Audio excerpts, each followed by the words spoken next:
बिस्मिल्लाहिर्रहमानिर्रहीम। शुरू करता हूँ अल्लाह के पाक नाम से जो बहुत बड़ा मेहरबान नहायत रहने वाला है। देखती आंखों और सुनते कानों को अस्सलाम वालेकुम।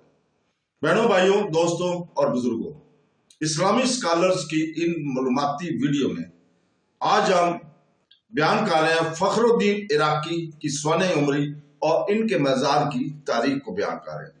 तो दोस्तों, बहनों, भाइयों, फखरुद्दीन इराकी 13वीं सदी के फारसी सूफी शायर थे।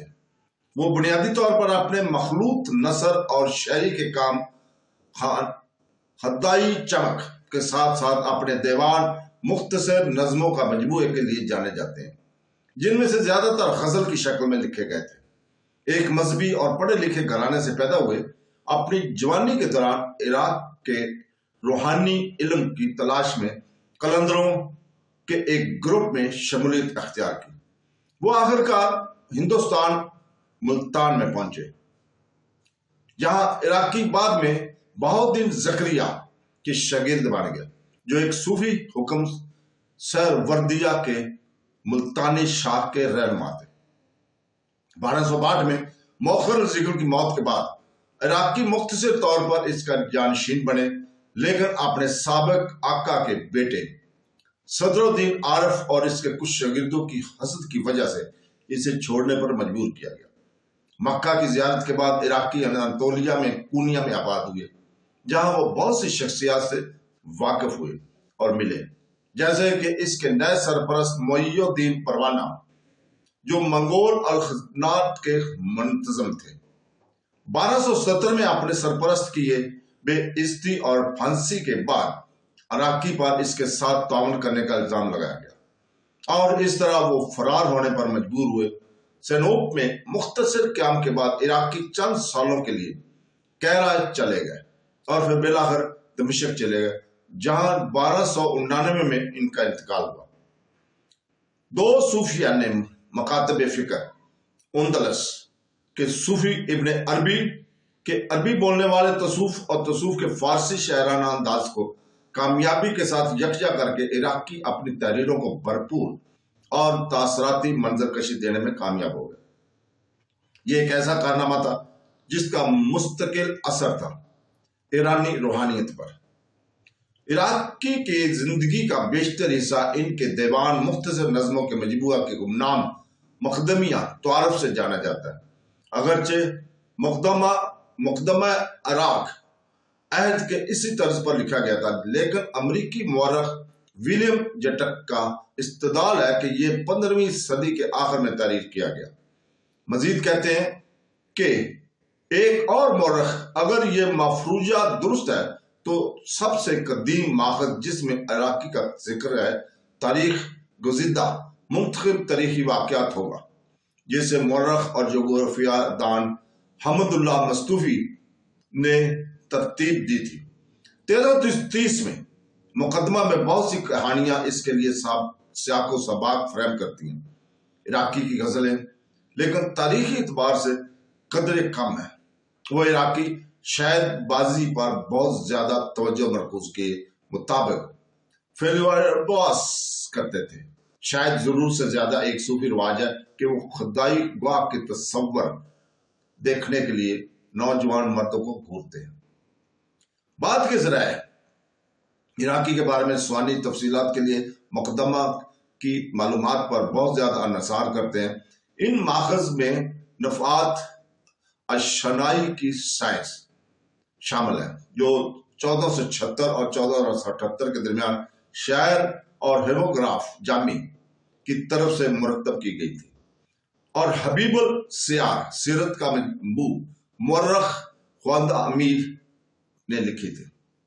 फारसी स्टॉक में से इराकी 1213 या 1214 में हमदान के करीब गमजान गांव में पैदा हुए। फारसी इराक के बड़े शहरों में से एक है। वो एक मखसूस बुजुर्ग गमीर इब्ने अब्दुल गफ्फार ज्वालकी के बेटे थे और एक मजहबी और पढ़े लिखे घराने से तल्लुक़ रखते थे। 6 साल की उम्र में इराकी ने मुबीना तौर पर कुरान हिफ्ज कर लिया था।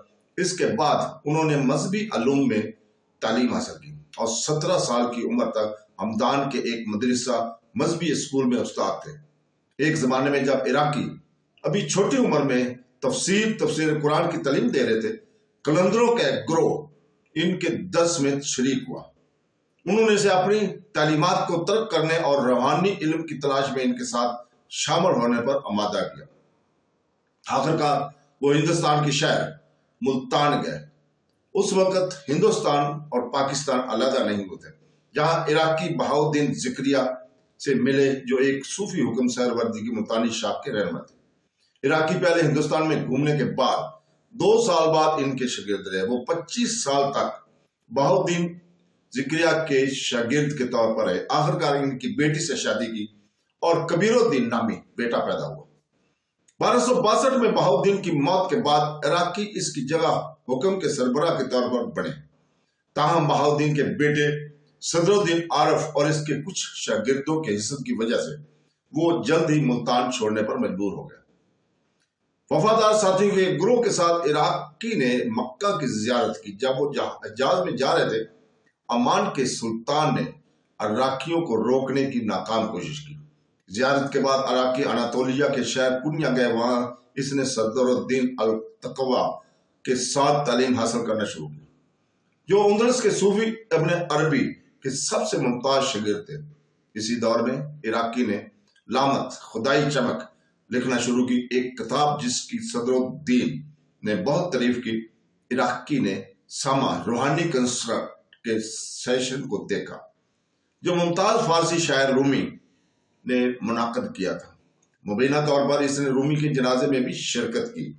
ایک اور شخصیت جس نے رومی کے اجلاسوں میں شرکت کی وہ محی الدین پروانہ تھے، جو منگول الخانات کے منتظم تھے۔ وہ عراقی کا پیروکار بن گیا اور اس نے اپنے اور اس کے شاگردوں کے لیے دفات میں ایک خانقاہ صوفی لاج بنوایا۔ عراقی شمس الدین جوینی سے بھی واقف ہو گئے، جنہوں نے 1262 سے 1284 تک الخناتی حکمرانوں کے وزیر کے طور پر خدمات انجام دی تھیں۔ پروانہ کی بے عزتی اور پھانسی کے بعد عراقی پر پروانہ کے لیے سرکاری جائیداد چھپانے کا الزام لگایا گیا اور اس طرح بھاگنے پر مجبور شمس الدین جوینی کی مدد سے عراقی سینوپ شہر میں فرار ہو گئے، جس پر پروانہ کے بیٹے محی الدین محمد کی حکومت تھی، جو صوفیوں کی حمایت کے لیے جانے جاتے تھے۔ اس کے بعد عراقی شہر کیرا گئے، جہاں وہ کچھ سال رہے اور وہاں کے حکمران مملوک سلطان فلاوون کی حمایت حاصل کی۔ اپنے بیٹے کبیر الدین کے ساتھ عراقی بعد میں دمشق شہر چلے گئے، جہاں ان کا انتقال 78 سال کی عمر میں ہوا۔ انہیں دمشق کے ضلع سالبہ کے قبرستان میں ابن عربی کے پاس دفن کیا گیا، لیکن ان کی قبر میں سے کچھ باقی نہیں رہا۔ آج تک ان کا کوئی مقبرہ تعمیر نہیں کیا گیا۔ تو دوستو، اس کے ساتھ ہم کل تک آپ سے اجازت چاہتے ہیں، اور کل ہم اسی وقت ابراہیم نیاسے کی سیرت اور ان کے مزار کی تاریخ کو بیان کریں گے۔ تو دوستو، اللہ حافظ۔